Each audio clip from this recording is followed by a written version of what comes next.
ஓம் ஸ்ரீ கருப்பண்ணசாமியே போற்றி போற்றி போற்றி. என் அன்பு பிள்ளையே, இன்று உன் அப்பன் கருப்பண்ணசாமி உனக்கு ஒரு அவசரமான செய்தியினை கொண்டு வந்திருக்கின்றேன். அதை நீ பொறுமையாக, தெளிவாக, நிதானமாக கேட்டுவிட வேண்டும். ஏனென்றால் அது அத்தனை முக்கியமான செய்தியாகும். என் தங்கமே, உன்னுடைய புகைப்படத்தை வைத்துக்கொண்டு ஒருவர் தினமும் ஒரு காரியத்தை செய்து கொண்டிருக்கிறார்.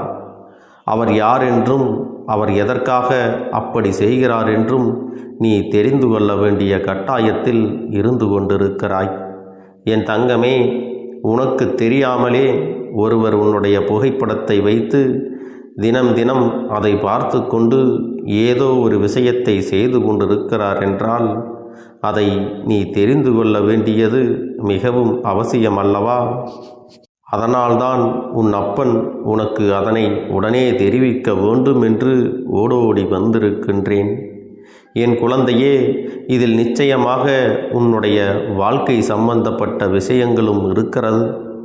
உனக்கு எதிரான செயல்கள் அங்கு ஏதும் நடக்கிறதா என்பதை முதலில் நான் உனக்கு சொல்லி விடுகின்றேன். அங்கு நடப்பது உன் மீது கொண்ட அன்பினால் நடந்து கொண்டிருக்கிறது. என் தங்க பிள்ளையே, உன்னுடைய புகைப்படத்தை உன்னுடைய உயிரான அன்பினை கொண்ட ஒருவர் அங்கே வைத்து கொண்டிருக்கிறார். அவர் யார் என்பதை நீ நன்றாகவே புரிந்திருப்பாய்.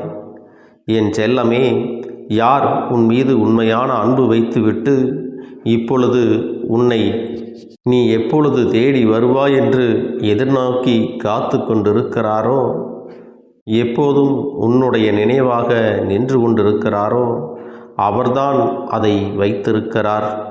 அதை வைத்ததோடு மட்டுமல்லாமல் அவர் உன்னை தேடி தேடி தினமும் அந்த புகைப்படத்தோடு பேசி கொண்டிருக்கிறார். அவர் மனதில் இருக்கின்ற கஷ்டங்களை எல்லாம் அவர் உன்னை மனதார நினைத்து கொண்டு அந்த புகைப்படத்தை நீயாகவே நினைத்து கொண்டு அங்கே அழுது புலம்பிக் கொண்டிருக்கிறார். நீ எப்போது வரப்போகின்றாய்?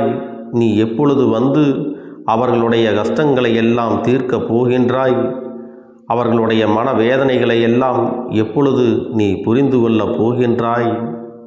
உனக்காக அவர்கள் அங்கேயே உன்னை நினைத்து கொண்டு காத்து கொண்டிருக்கிறார். நீ அங்கே அவர்களை பற்றி ஒரு சிறு துளியாவது நினைக்கின்றாயா என்றெல்லாம் அவர்கள் உன்னோடு பேசுவது போல தினமும் ஏக்கத்தோடு காத்து கொண்டிருக்கிறார்கள். தினம் தினம் அவர்கள் வாழ்க்கையில் என்னென்ன நிகழ்ச்சிகள் நடக்கின்றதோ அவற்றை எல்லாம் உன்னோடு சேர்ந்து அதை அனுபவித்தது போல உன்னிடத்திலே அதை எல்லாவற்றையும் சொல்லி அங்கு தனிமையில் பேசிக்கொண்டிருக்கிறார். என் செல்லமே, அவர்கள் அந்த தனிமையில் இருப்பதாக உணர்ந்த வேளையில்தான் அவருக்கு ஒரு விஷயம் தோன்றியது. உன்னுடைய புகைப்படம் நாம் இதோடு பேசிக்கொண்டாலே அவர்களோடு பேசுவதாக அர்த்தம் என்று நினைத்துதான் இப்பொழுது உன்னுடைய புகைப்படத்தை கையில் வைத்துக்கொண்டு தன் வாழ்க்கையில் நடந்த எல்லாவற்றையும் சொல்லி பகிர்ந்து கொண்டும் உன்னிடத்திலே மன்னிப்பினை கேட்டுக்கொண்டும் உனக்கான வருகையை அவர்கள் எதிர்பார்த்து காத்து கொண்டிருக்கிறார்கள். என் செல்ல பிள்ளையே, இதனை உன் அப்பன் இப்போது சொல்வதற்கு ஒரு முக்கியமான காரணம் இருக்கின்றது. அது என்ன தெரியுமா? அவர் உன் மீது வைத்திருக்கின்ற உண்மையான அன்பினை நீ புரிந்து கொள்ள வேண்டும் என்பதற்காகத்தான் என் குழந்தையே அவர் எப்பொழுதுமே உன்னை பற்றி மட்டுமே சிந்தித்து கொண்டிருக்கிறார்கள். அவர்களுடைய சிந்தனைகள் வேறு எங்கும் செல்லவில்லை.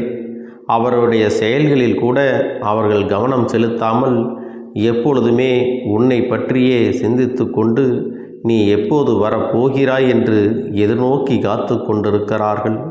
வாழ்க்கையில் எப்பொழுதும் உங்களுக்குள் ஏற்படுகின்ற மனஸ்தாபங்களாக இருந்தாலும் சரி, பிரச்சனைகளாக இருந்தாலும் சரி, இல்லை பிரிய வேண்டிய சூழ்நிலை வந்து தனியாகவே பிரிந்து சென்றிருந்தாலும் சரி, மிக விரைவாகவே அவர்களை சென்று காண வேண்டியது உன்னுடைய எதிர்காலத்திற்கும் அவர்களுடைய வாழ்க்கைக்கும் மிக நல்லது என்பதை நீ புரிந்து கொள்ள வேண்டும்.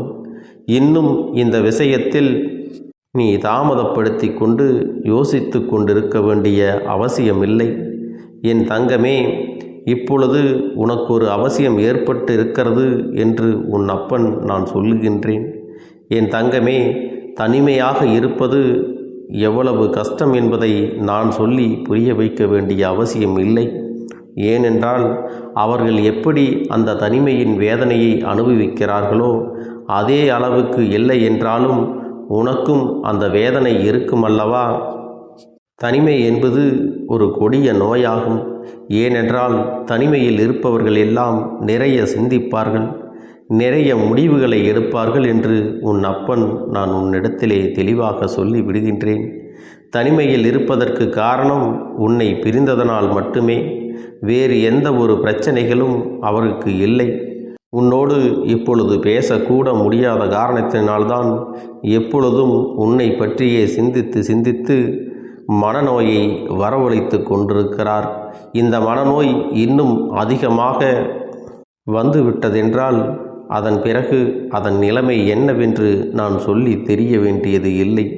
என் தங்கமே, அப்பன் உன்னிடத்தில் எத்தனையோ முறை சொல்லியிருக்கின்றேன்.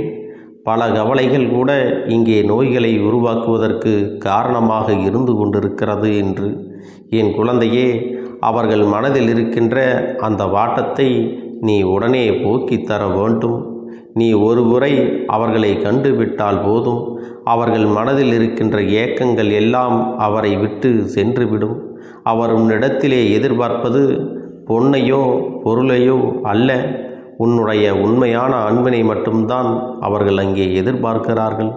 நீ அந்த அன்பினை மட்டும் அவருக்கு கொடுத்து விட்டால் போதும்.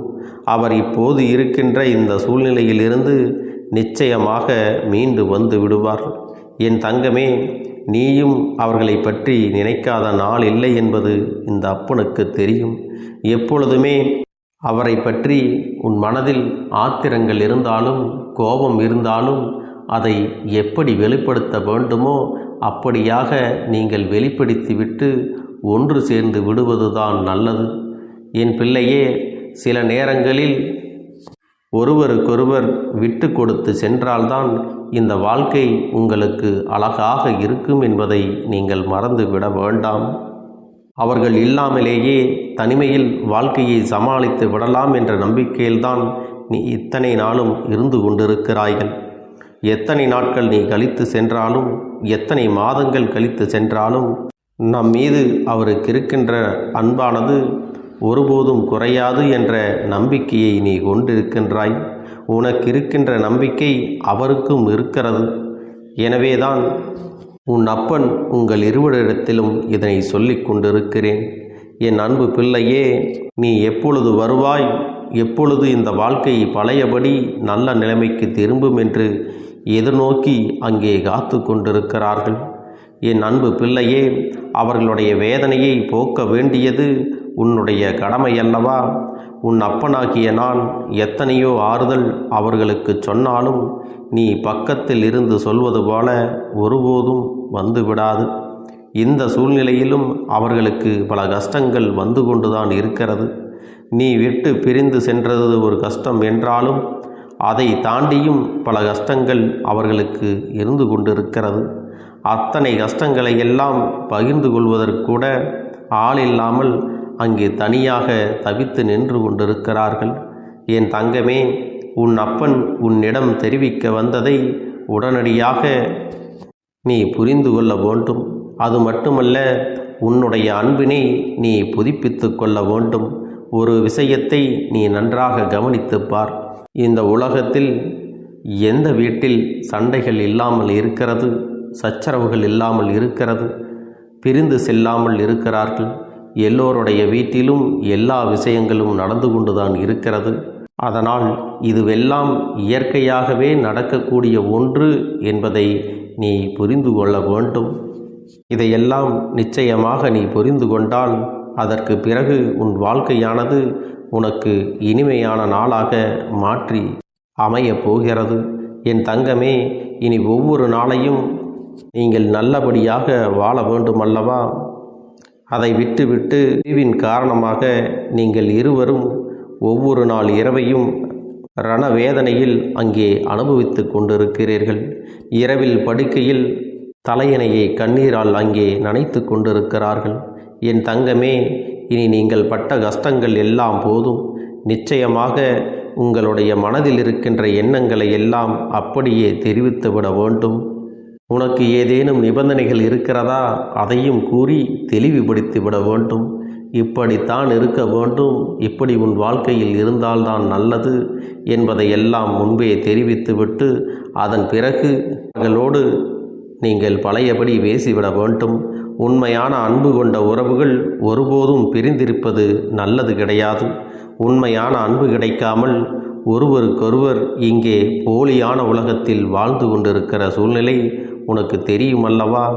நீ உண்மையான அன்பினை வைத்திருந்தும் அதை வெளிக்காட்ட முடியாமல் தவித்து நிற்பது உன் அப்பனால் ஏற்றுக்கொள்ள முடியவில்லை. என் குழந்தைகள் எல்லோரும் நல்ல குழந்தைகள்தான். உண்மையாகவே இந்த வாழ்க்கையை வாழ்வதற்கான அத்தனை தகுதியையும் பெற்ற குழந்தைகள்தான். அப்படி இருக்கும் பொழுது உங்களுக்குள் ஏற்படுகின்ற சிறு சிறு பிரச்சனைகளுக்கும் சிறு சிறு மனஸ்தாபங்களுக்கும் அல்லது ஒரு வேலைக்கு செல்வது தொடர்பாக ஏதாவது பிரச்சனைகள் இருந்தாலோ, குடும்ப உறவுகளுக்குள் ஏதேனும் பிரச்சனை இருந்தாலோ அதையெல்லாம் நீங்கள் பேசி தீர்த்து விட வேண்டும். அது மட்டுமல்ல, நீங்கள் எப்பொழுதுமே ஒருவருக்கொருவர் நல்ல தொடர்பில் இருக்க வேண்டும்.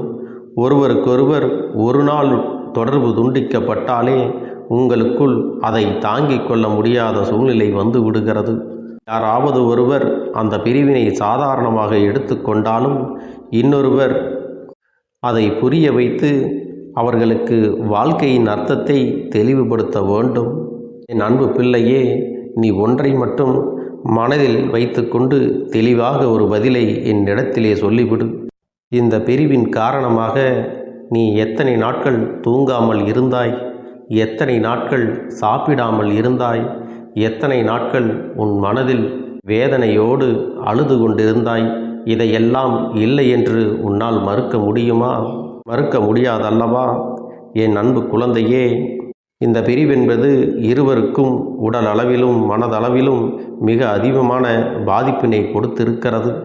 உணர்ச்சிகளை கட்டுப்படுத்தாதவர்களால் தான் நிச்சயமாக உண்மையான அன்பினையும் வெளிப்படுத்த முடியாது.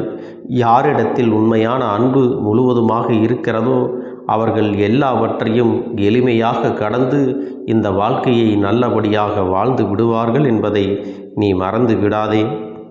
என் அன்பு பிள்ளையே, உனக்கும் அது போன்ற ஒரு சூழ்நிலைதான் இப்பொழுது ஏற்பட்டு கொண்டிருக்கிறது. உன்னுடைய உயிரான உறவு என்பது உன் வாழ்க்கையில் நிச்சயம் அவசியம் என்பதை நீ புரிந்து கொள்ள வேண்டும்.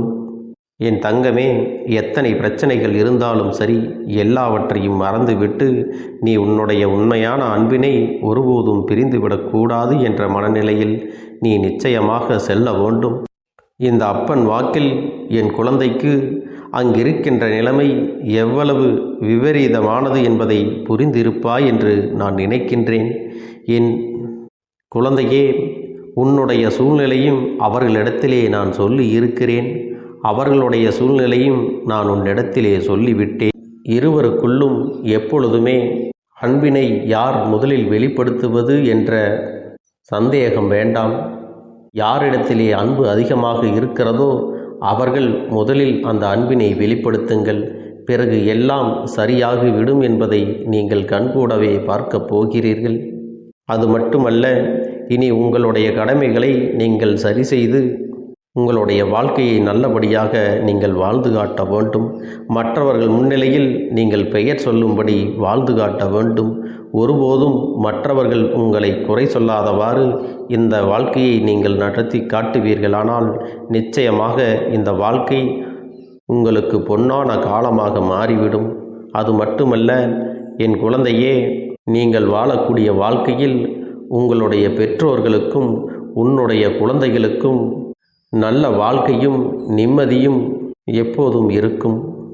அது மட்டுமல்ல என் அன்பு குழந்தையே, இந்த கருப்பண்ணசாமியின் ஆசீர்வாதங்களும் அன்பும் துணையும் என்றென்றைக்கும் உங்களுக்கு முழுமையாக கிடைத்து கொண்டே இருக்கும்.